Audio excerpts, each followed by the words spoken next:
Guys, welcome back to new mini vlog. ఇవాళ recipe పేరు ఏంటి తెలుసా? Boil egg fry. అయితే దీనికి కావాల్సింది టమాటా, బాయిల్ ఎగ్స్, మరి ఆనియన్స్ కావాలి. ఇలాగ ఒక పెనంలో వేసుకొని చేసుకోవాలి. అంతా ప్రాసెస్ అంతా చూపిస్తుంది మీకు. మెజర్మెంట్ తెలుసా? 3 పచ్చిమిరపకాయలు తీసుకోవాలి, 4 ఆనియన్స్ తీసుకోవాలి, 1 టొమాటో. ఇలా తీసుకోండి. టోటలీ 7 ఎగ్స్ తీసుకెళ్ళాం మేము ఇక్కడ. స్టవ్ ఆన్ అయ్యింది. అది కొంచెం వేడెక్కే వరకు కొంచెం ఆగి ఆయిల్ వేసుకోవాలి. 3 స్పూన్లు ఆయిల్, 3 స్పూన్స్ ఆఫ్ ఆయిల్ వేసుకోవాలి. ఇంకొకటి వేసుకునే పర్లేదు.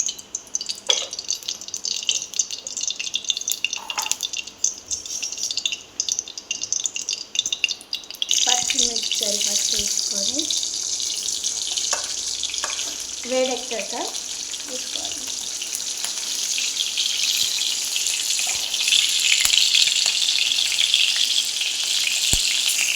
తర్వాత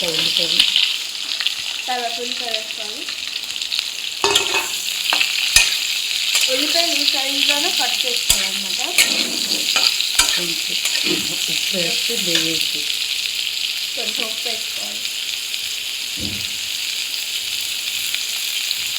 వేస్తే వేసి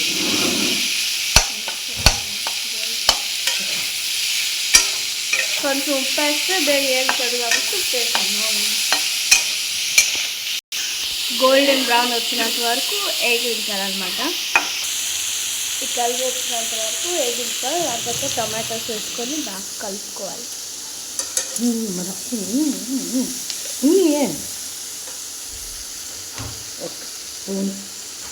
ఒక స్పూన్ కారం, 2 స్పూన్స్ ఆఫ్ కారం వేసుకోవాలి. పసుపు కొంచెం, గరం మసాలా పౌడర్ 2 స్పూన్స్ వేసుకోవాలి. ఇవన్నీ వేసుకొని బాగా కలుపుకోవాలి. చూసారా? ఇలా బాగా కలుపుకోవాలి. ఇవన్నీ మిక్స్ అయిపోయినప్పుడు మూత పెట్టుకోవాలి. మగ్గుతుంది. అప్పుడు అది మగ్గుతుంది అన్నమాట పూర్తిగా. 2 to 3 minutes వరకు ఉంచుకొని దాంతో మూత తీసి కలుపుకోవాలి. మూత తీసి. చూసారా? అలా పెట్టుకోవడం వల్ల అన్ని మెత్తగా అవుతాయి. అవి ఆ మసాలా అంతా పడుతుంది బాగా టమాటోస్కి, ఆనియన్స్కి. అందుకోసం అలా పెట్టుకుంటారు. ఆయిల్ అంతా స్ప్రెడ్ అవుతుంది. ఆయిల్ కొంచెం వేసుకొని దాంతో స్ప్రెడ్ అయ్యేలా చేయాలి. ఆయిల్ అంతా స్ప్రెడ్ అయ్యింది. సరే, ఇప్పుడు నెక్స్ట్ గుడ్లకి ఘాట్లు పెట్టుకోవాలి.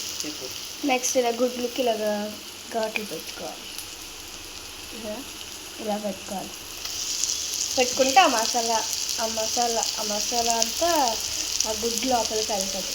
అలా పెట్టుకుంటే మీరు ఎన్ని గుడ్లు వేసుకుంటే అన్ని గుడ్లు వేసుకోవచ్చు. దాన్ని బట్టి చేసి వేయాలి. చూసారా? ఇలా ఘాట్లు పెట్టుకుంటే ఆ మసాలా అంతా లోపలికి బాగా దూరుతుంది, బాగుంటుంది. అన్నీ అయిపోయి చూసారా? ఇప్పుడు వేసుకొని కలుపుకోవాలి.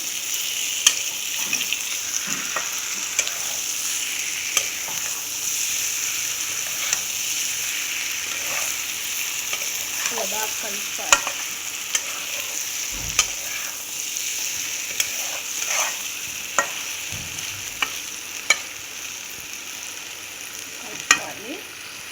మసాలా ఇంకా బాగా పట్టుకుంది.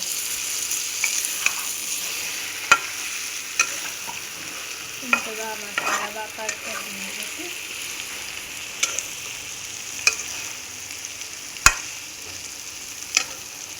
కొంచెం సేపు దాన్ని అలాగే వదిలేసి ఉంచాలి. ఇవంతా సిమ్లోనే చేసుకోవాలి. కొంచెంసేపు వదిలేసి 1-2 minutes వదిలేసి ఇలా కలుపుకోవాలి. లేకపోతే ఆ కిందంతా అంటిస్తుంది అన్నమాట. 1-2 minutes ఎక్కువసేపు వేసుకోరు, లేకపోతే అదంతా కింద అంటిస్తుంది.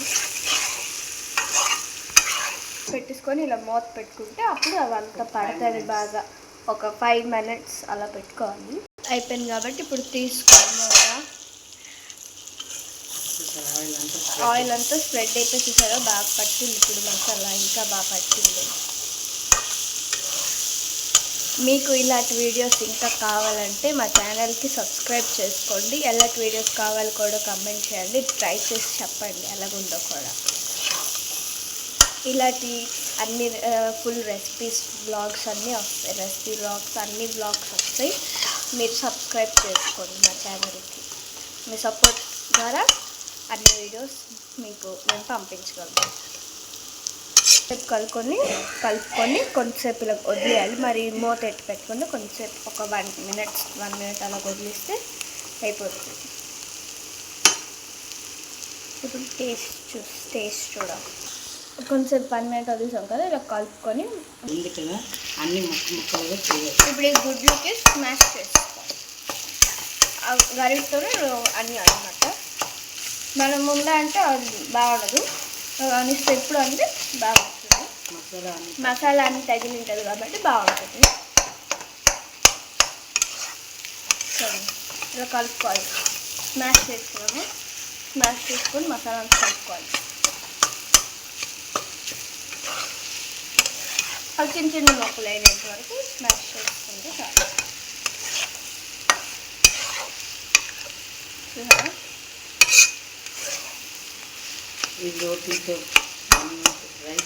రైస్తో వేడి అన్నంతో తినొచ్చు, చపాతీ కానీ రోటీ కానీ దేనితో అయినా తినొచ్చు. చాలా బాగుంటుంది. ఇది ట్రై చేసి కామెంట్ చేయండి. బాయ్. ఇలా రేపు ఇంకొక నెక్స్ట్ బ్లాగ్.